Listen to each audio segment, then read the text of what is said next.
지니틱스 대 하이딥인데 여러분들 하이딥 카지노 관련주 너무 궁금합니다. 한번 들어보도록 하겠습니다. 하이딥은 그 핵심 키워드 보시면 아시겠지만 터치 솔루션이랑 스타일러스 솔루션을 대표적으로 갖고 있는 회사라고 알고 계시면 일단 될 것 같습니다. 터치 솔루션은 터치 IC 팹리스 회사고요. 그러니까 터치 IC는 화면 터치를 가능하게 하는 반도체다 이렇게 생각하시면 될 것 같고, 스타일러스는 여러분 그 갤로트 쓰시는 펜 있죠? 네네. 애플펜. 요 펜 기술을 스타일러스라고 하고요. 요 두 가지 기술력에 있어서도 되게 중요한 게 노이즈 캔슬링이라 그래서 그 OLED 패널 두께가 얇아지면서 터치 센서랑 디스플레이 간 거리가 가까워지면서 전자간섭파 영향을 크게 받게 되는데, 이 회사가 그 영향을 줄이는 노이즈를 제거하는 기술력을 갖고 있다라고 하더라고요. 그래서 그거가 가장 중요한 이 회사의 내용이고, 그다음에 갤럭시 워치에 요 터치 IC가 들어간다라는 거를 알고 계시면 일단 기본적인 대략적인 이 회사의 내용은 파악이 된다라고 생각하시면 될 것 같아요. 처음부터 좀 다시 자세히 알아보면 일단 모바일 기기랑 웨어러블 기기에 적용되는 터치 IC를 만들어내고, 그다음에 소비자 경험 솔루션을 개발하는 업체고, 이러한 제품 구현을 위해서 터치 IC 아까 말씀드린 그다음에 소프트웨어, 알고리즘, 센서, 펜 기술 등의 전반적인 기술을 다 가지고 있는 회사다라고 알고 계시면 될 것 같습니다. 이력을 보면 이 회사를 좀 파악할 수 있는데, 2015년도에 세계 최초로 팜 인식 기능을 포함한 터치 IC를 중국 레노버의 요가 태블릿 2에 탑재했고요. 15년도 하반기에는 3D 포스 터치라고 해서 디스플레이 화면에 손가락으로 누르는 힘세기를 인식해서 동작하는 기술이죠. 이걸 구현한 터치 IC 센서를 화웨이의 메이트 S 모델에 탑재했습니다. 그다음에 온셀 플렉시블 OLED 디스플레이라 그래서 패널에 별도 필름을 부착하지 않고 디스플레이 패널에서 바로 터치 기능을 구현할 수 있는 그 터치 IC 기술을 개발을 했고요. 그걸 개발하면서 마찬가지로 아까 말씀드린 노이즈 제거 그 기술력 때문에 부각이 됐었습니다. 그래서 요 기술하고 아까 말씀드린 모바일 기기에 펜을 입력하는 기술인 스타일러스 기술, 요 두 가지 기술을 대표적으로 갖고 있는 회사라고 보시면 될 것 같고요. 2022년도에 스펙으로 합병해서 상장을 했고, 이력은 쭉 제가 말씀을 드렸고요. 사업 개요도 그 내용이 다라고 보시면 될 것 같습니다. 주요 제품 및 서비스를 보시면 일단 처음에 0.07 비율이 나온 건 23년도 3쿼터에 모바일 기기용, 그러니까 워치에 들어가는 거 말고 모바일 기기에 들어가는 것들을 테스트용 양산을 한 걸로 보입니다. 이 부분이. 그다음에 밑에 있는 게 우리가 알고 있는 워치용에 들어간 터치 IC 관련된 매출이고, 마지막에 보시면 카지노 디스플레이용 터치 IC가 또 매출이 거의 반 정도죠. 이 부분이 뭐냐면 그 카지노의 슬롯 게임 아시죠? 대표님이 싫어하시는 그 카지노 게임에 내리는 거. 슬롯에 보면 요즘은 그렇게 안 내리고 다 터치가 거의 가능합니다.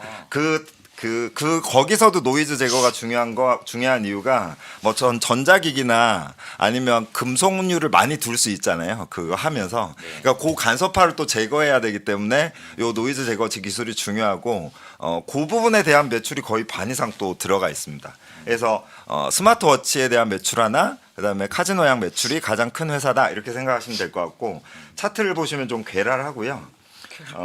22년도 6월에 주가가 상한가를 갔는데 이게 갤럭시 워치 독점 공급 소식 때문에 상한가를 갔고요.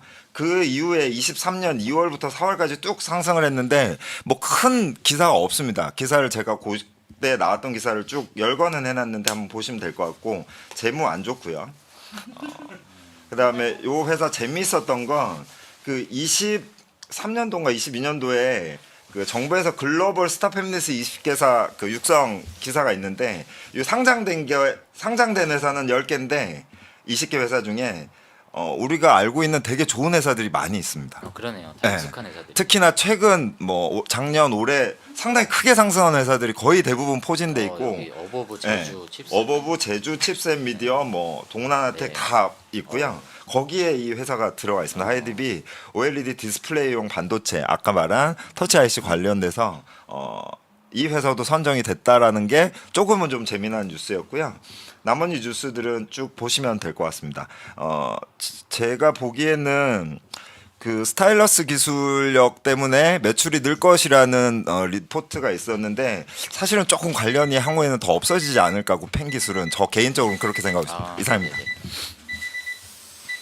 가연맘님의 지니틱스 한번 들어보도록 하겠습니다. 지니틱스는 2000년에 설립되어 2010년 코스닥에 상장한 시스템 반도체 설계를 전문으로 하는 팹리스 기업으로 스마트폰과 모바일 카메라 핀테크 장치에 필요한 시스템 반도체 터치 IC를 전문적으로 설계하고 판매합니다.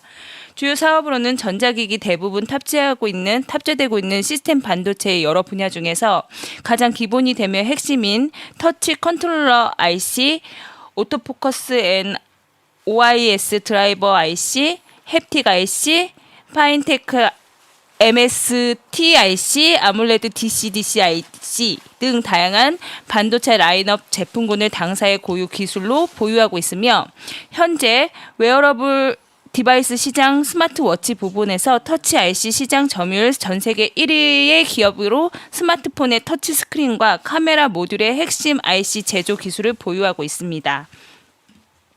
지니틱스는 각 제품군에 어울리는 최적의 시스템 반도체를 5가지로 분류하여 제품을 개발 양산하고 제품별 적용 분야 및 당사 제품 라인은 다음과 같습니다. 이렇게 돼 있어요. 요건 한번 보시고요. 밑으로 더 내려주세요. 이제 제품은 터치 컨트롤러 IC는 스마트폰에 따른 터치 스크린 컨트롤러로 스마트폰, 태블릿, 웨어러블 기기 등 터치 스크린이 있는 모든 전자기기에 사용이 됩니다. 또한 신제품으로 터치와 햅틱 IC가 융합된 웨어러블용 IC를 개발하여 갤럭시 워치 6 전 모델에 공급하고 있습니다. 두 번째, 오토포커스 드라이버 IC는 지니틱스의 자체 개발로 자동 초점 기능 카메라를 사용하는 전자제품에 사용되며 스마트폰 카메라의 선명한 화질을 위한 기술로 현재 대형 고객사에 꾸준히 공급 중에 있습니다. 그 삼성하고 LG가 대표적입니다. 세 번째는 햅틱 IC로 스마트폰 웨어러블 기기 등에 적용됩니다. 네 번째는 핀테크 IC로 모바일 결제의 핵심인 MST IC는 모바일 결제에 사용되는데 MST IC는 높은 단가 수급에 어려움이 있었으나 지니틱스의 국산화 성공으로 18에서 21%의 원가 절감 효과를 발생했으며 현재 삼성페이에 2016년부터 탑재되고 있습니다. 다섯 번째, DC-DC 파워 IC로 모바일 및 웨어러블 기기용 아몰레드 디스플레이 전원 공급을 위해 적용됩니다. 이렇게 지니틱스의 주력 제품은 이 중에서 터치 컨트롤러 IC 칩 등으로 삼성전자의 갤럭시 워치, 샤오미의 Mi 밴드, 화웨이의 GT 등 웨어러블 기기에 탑재되고 있으며 최근 플렉시블 올레드 디스플레이에 최적화된 초전력 기술과 고감도, 초고속 동시 구동 센싱 터치 기술이 적용된 신규 터치 IC인 터치 컨트롤러 IC를 출시하였습니다. 신규 터치 IC는 지니틱스만의 특화된 터치와 햅틱의 원칩 솔루션을 적용해 칩 실장 면적의 크기가 크게 줄었고 반응 속도도 크게 개선돼 최신 웨어러블 기기에 최적화된 모델로 갤럭시 워치 6 전 모델에 탑재가 되면서 기술력을 인정받았습니다. 매출 현황을 보겠습니다. 지니틱스의 제품 매출 현황은 연도별로 스마트 기기의 대형화 및 성능 향상에 따라 적용되는 제품의 사양이 높아지기 때문에 가격이 높은 제품의 공급이 늘어나고 있는 추세입니다. 신규 사업으로는 지니틱스는 국내 기업, 기관과 협력해 음성 인식에 특화된 인공지능 시스템 온칩 개발을 추진하고 있습니다. 이 얘기는 2020년도부터 나왔던 얘기인데 아직 어떤 결과가 나왔다는 얘기는 없습니다. 밑에 있어요. 더 밑에. 위에. 거기 더 위에 있을걸요? 더 밑에 있나? 하여튼 그렇고 그리고 반도체 설계 개발은 지니틱스가 진행하며 음성 신호 인식 알고리즘 파워보이스, AI용 뉴럴 네트워크 엔진은 한국전자기술연구원이 제공하는 구조로 진행되고 있습니다.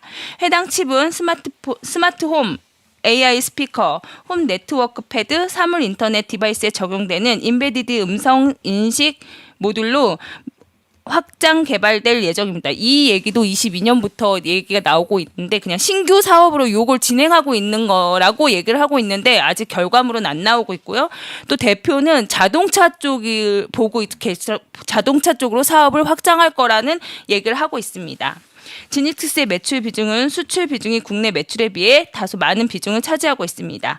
이러한 지니틱스는 스마트워치 터치 IC 부분 시장 점유율 1위의 기술력을 가졌으며 다양한 고객 요구에 대응이 가능한 업계 최다 제품 라인업을 보유한 장점이 지녔습니다. 또한 스마트워치 시장은 구글과 메타의 합수로 더욱 가파른 성장을 예상하고 있습니다. 감사합니다. 네네. 이제 제가 우리 설명해주신 두 분께 다시 감사의 격려 박수 한번 드리고 질문해 주십시오. 하이딥, 지니틱스. 개념 정리 같은 거여서 하나 말씀을 드리면 네. 그 하이딥에서 그 3D 포스 터치 기술이라 그러면서 뭐 이걸 전장용으로 하겠다 뭐 이런 얘기도 있고 이런 얘기가 있는데 그 3D 터치는 그걸 이 화면을 강중량 누르는 정도에 따라서 인식을 달리하는 기술이라고 하고요. 지금 뭐 다른 데서도 이제 햅틱 터치라는 말이 나오는데 햅틱 터치는 여러분들 많이 언제 쓰셔서 아실 텐데 이렇게 뭐 특정 앱에서 이렇게 뭔가 오래 누르면 진동이 전해지면서 해당 게 이렇게 열리잖아요. 그걸 햅틱 터치라고 하더라고요. 지니틱스 네. 아니 이미지스 제 자료 보면 햅틱에 관한 게 맨 앞에 자료가 있어요. 그러니까 이거 설명해 2010년대 후반에 2019년 뭐 이럴 때 애플이 그 3D 터치 기술에 되게 집중을 했다가 거의 폐기하고 이 햅틱 터치로 넘어왔다라고 하더라고요. 네. 저는 개인적으로 아마 여기 투자하시는 분들도 궁금해하실 것 같은데 지니틱스와 이미지스를 두 개 다 지금 준비하셨잖아요. 개인적으로 준비하시면서 느꼈던 차별점이나 좀 이거를 DK님도 저한테 질문하셨거든요. 근데 네. 제가 사실은 이거를 공부를 하면서 저도 되게 헷갈렸어요. 그리고 또 이틀 밤을 새면서 공부를 했더니 이게 내가 목욕을 하면서 이게 지니티스 얘긴가 이미지스 얘긴가 진짜 막 엄청 헷갈리더라고요. 그런데 이거를 제가 아까 처음에 했던 얘기가 딱 그 이미지스 얘기를 할 때 제일 먼저 했던 얘기가 네. 햅틱 IC에서 촉각 센서로 넘어갔다고 그랬어요. 진화했다고 얘기했거든요. 이미지스는. 네. 그러니까 얘네는 햅틱이라기보다는 촉각 관련한 쪽에 더 집중을 하고 있는 기업이에요. 그러니까 이미지스는 햅틱 관련주는 이미지스 쪽에서 봤을 때는 이제 중국이나 이런 쪽에서 많이 하고 있어서 진입 장벽이 낮다라고 보고 있어요. 네. 그래서 자기네들은 이제 조금 더 업그레이드 돼서 촉각 센서 부분 쪽으로 더 집중을 하고 있다 이 얘기를 하고 있어요. 그래서 그쪽 부분은 사실은 아직까지는 매출이 많이 나지는 않고 있어요. 왜냐하면 그 산업이 이제 미래지향적이기 때문에 그걸 필요로 하는 산업이 아직 많이 있지가 않으니까 걔네들이 지금 보고 있는 거는 웨어러블 로봇, 휴머노이드 로봇. 이미지스 말씀하신 거죠? 네네. 그런 쪽으로 더 보고 있는 거고, 이 지니틱스 같은 경우는 완벽하게 이제 웨어러블 IC, 햅틱 IC에 특화된 기업이라고 볼 수 있어요. 그쪽으로 터치 IC라고 보면 돼요. 그러니까 웨어러블 스마트 지니틱스 그러니까 이미지스 같은 경우는 모바일 폰하고 관련돼 있고, 이 지니틱스 같은 경우는 웨어러블 워치. 그리고 지금 저희가 막 수혜를 볼 것이다라고 얘기하는 스마트 링 이런 쪽으로 더 보고 있다고 저는 그렇게 사실 공부를 했어요. 저는 이게 하이딥을 왜 자꾸 카지노 관련주라고 얘기를 드리냐면 웨어러블 기기 관련주는 맞지만 갤럭시 링하고는 사실은 큰 연관이 터치 IC 쪽은 지니틱스가 어쩌면 더 제가 봤을 때는 더 이 웨어러블 관련해서 더 그쪽으로 더 많이 글로벌하게도 많이 시장도 점유돼 있고 이쪽으로 더 특화돼 있기 때문에 네. 얘가 더 수혜주라고 볼 네. 수 있다고 생각을 합니다. 그러면 투표 좀 계속 진행을 해주시고 질문해 주십시오. 저는 두 종목의 차트를 한번 보여드리겠습니다. 괴랄하다라고 표현드렸던 카지노 관련주 하이딥. 네. 정말 주가가 하이로 갔다가 딥으로 내려가는 이름 따라갑니다. 이 주식 이름 잘 지어야 돼요. 시총이 너무 정말 괴랄해요. 2,006억 원 그렇다 치는데 상장 주식 수가 1억 4천만 주가 네, 유통 주식 수는 한 7,500만 주 정도 와, 됩니다. 어마어마합니다. 이게 대주주 누군지 한번 볼까요? 하이딥 범규 형님이 대부분 가지고 계시고 네, 고치 일가 분들이 조금 이렇게 가지고 계시네요. 예. 아무튼 뭐 특별한 점은 없어 보이긴 하는데 너무 좀 독특하고 차트 한번 보여드리겠습니다. 차트가 이게 일봉이에요. 일봉은 2,530원 작년 9월 달에 고점을 찍고 지금 1,398원 바닥이죠. 네, 지금 거의 바닥을 다지고 있는 모습인데, 네, 이런 차트 흐름을 보이고 있는 하이딥이고요. 그리고 또 하나가 뭐였죠? 지니틱스 한번 차트를 보여드리겠습니다. 시총이 상당히 아직은 작은 네. 규모입니다. 예, 스몰캡 회사고 559억 원. 지금 차트를 보면 네, 마찬가지로 지금 바닥을 다지는 모습이고요. 고점 기준으로는 이때가 언제였습니까? 보면 5월, 5월 달 무렵에 이렇게 2,640원을 고점으로 현재는 1,563원까지 지금 내려와 있는 상태인데, 전반적인 지수 흐름이 이런 성장주들이 요즘에 안 좋죠. 그렇기 때문에 그 지수 흐름과 좀 동반하는 모습이지 거래량이 동반돼 있지 않은 모습이기 때문에 지니틱스가 개별적으로 갖고 있는 악재는 뭐 특별히 없는 것으로 좀 보여집니다. 혹시 제가 이제 투표는 종료하도록 하고요. 네, 지니틱스가 올라갔습니다. 네, 수고하셨습니다. 우리 하이딥 설명해주신 정기영님, 편안히 쉬시면서 질문에 좀 감사합니다. 집중해 주시면 좋을 것 같습니다. 너무 고생 많이 하셨습니다.